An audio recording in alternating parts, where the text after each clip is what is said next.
La representación de imágenes en superficies curvas ha sido una preocupación para artistas y científicos desde hace varios siglos.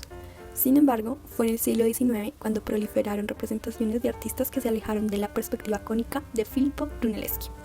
Como muestra de esto, empezaron a desarrollar nuevas invenciones para explorar maneras diferentes de representar. Uno de estos cambios se vio tras la invención del panorama del siglo XVIII, que luego tomaría la forma del fotograma de los hermanos Lumière a principios del siglo XX. Esto mismo se puede observar en el presente con los dibujos anamórficos de William Kentridge.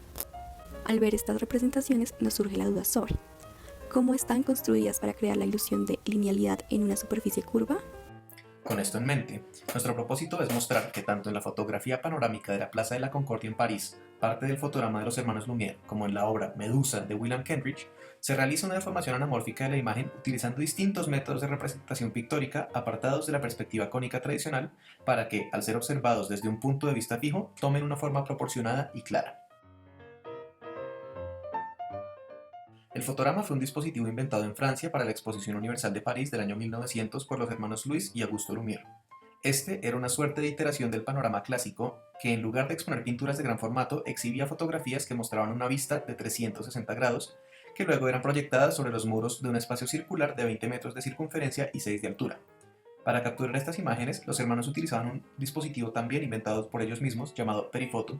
que tenía un lente giratorio que con una frecuencia de 3 revoluciones por segundo capturaba la imagen de un lugar sobre la película fotosensible cilíndrica que se ubicaba en el interior. La imagen solo adquiría una forma proporcionada en el momento en que se proyectaba sobre una superficie igualmente cilíndrica, puesto que, como se evidencia al convertirse en un formato plano, para que las líneas se vean rectas en el cilindro, estas deben deformarse en líneas curvas, que siguen una retícula de proyección equirrectangular. La fotografía resultante era entonces revelada sobre un cilindro de vidrio que se insertaba en un aparato con 12 lentes, los cuales capturaban una fracción de la imagen más o menos de 30 grados del total, que se reflejaba sobre un pequeño espejo y se proyectaba hacia el exterior, creando así una imagen cilíndrica de gran formato. William Kentridge es un artista contemporáneo sudafricano que en varios momentos a lo largo de su carrera artística ha producido series de dibujos anamórficos. La técnica que utiliza para estos dibujos se basa en emplear un cilindro reflectivo en la mitad del dibujo con las figuras distorsionadas para lograr enderezarlas ópticamente y así poder apreciarlas correctamente en el reflejo de la superficie del cilindro. Sin embargo, para realizar estos dibujos se requiere de un conocimiento de las reglas matemáticas y de una cuadrícula gráfica especial. De esta manera, el boceto preparatorio de la obra se debe transferir a la retícula anamórfica segmento por segmento y con mucho cuidado, de manera que la curvatura de espejo corrija adecuadamente la distorsión. El contenido de las fotografías del fotograma sigue la tradición de los panoramas clásicos, en tanto que muestran vistas que tienen como objetivo exaltar el orgullo nacional y poner en evidencia el poder de la modernidad.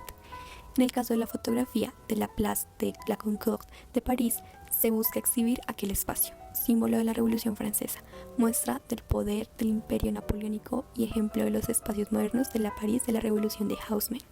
Consecuentemente, se entiende que con estas fotos y sobre todo con su método de exponerlas, los hermanos Lumière buscaban construir una identidad nacional basada en el progreso de la tecnología y el poder político. El arte de William Kentridge se destaca por abordar de modo crítico escenarios de conflicto, proponiendo al mismo tiempo investigaciones estéticas innovadoras. Su trayectoria, internacionalmente conocida, ha sido sobre la historia y la realidad sociopolítica de su país natal, Sudáfrica. El primer acercamiento e interés que tuvo por los dibujos anamórficos fue en el Museo de Ciencia de Florencia, cuando observó los dibujos distorsionados del siglo XVII y del siglo XVIII.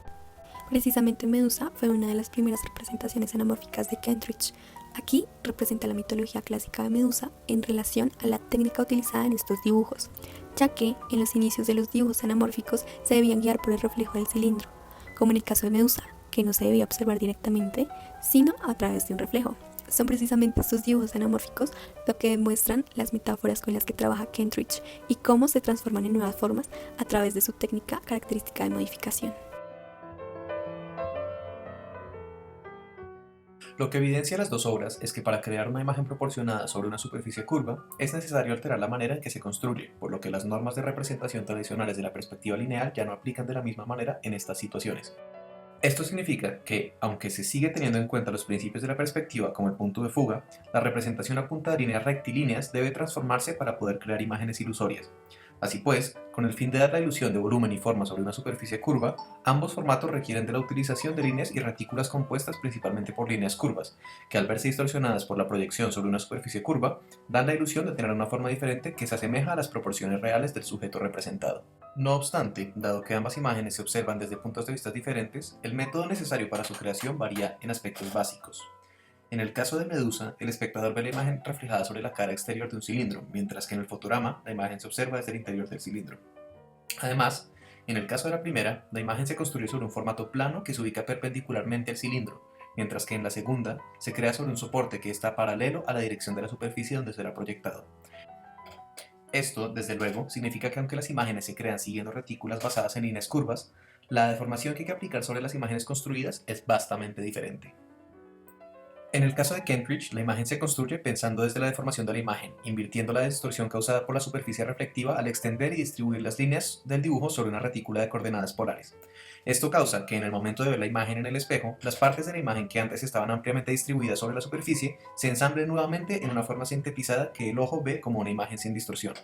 En este caso, todas las líneas tienden a ir hacia un foco que se encuentra en el centro del cilindro.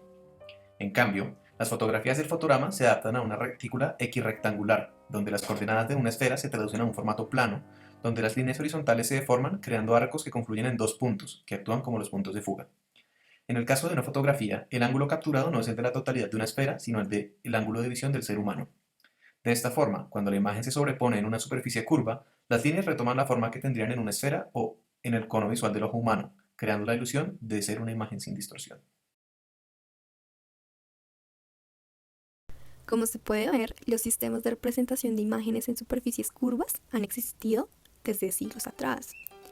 y han sido utilizados para crear la ilusión de profundidad y proporcionalidad en obras de todos los formatos, desde frescos hasta fotografías. En el siglo XIX en particular, con la invención de tantos dispositivos de visualización, fue necesario hacer un estudio del funcionamiento de la visión y la construcción de imágenes ilusorias, valiéndose de recursos como la anamorfosis y la proyección equirrectangular. Así pues, la utilización de estos medios de representación, incluso en la era actual, son valiosos, no solo para permitir un mayor involucramiento de los espectadores, sino también para generar discusión en torno a los contenidos de una obra a partir de la reflexión por parte de quien se enfrenta a ella. Así pues, se concluye la comparación de dos métodos de representación de imágenes en las superficies cilíndricas, las cuales, al observarse desde caras opuestas, requieren de métodos diferentes que permitan la correcta visualización de imágenes proporcionadas y claras.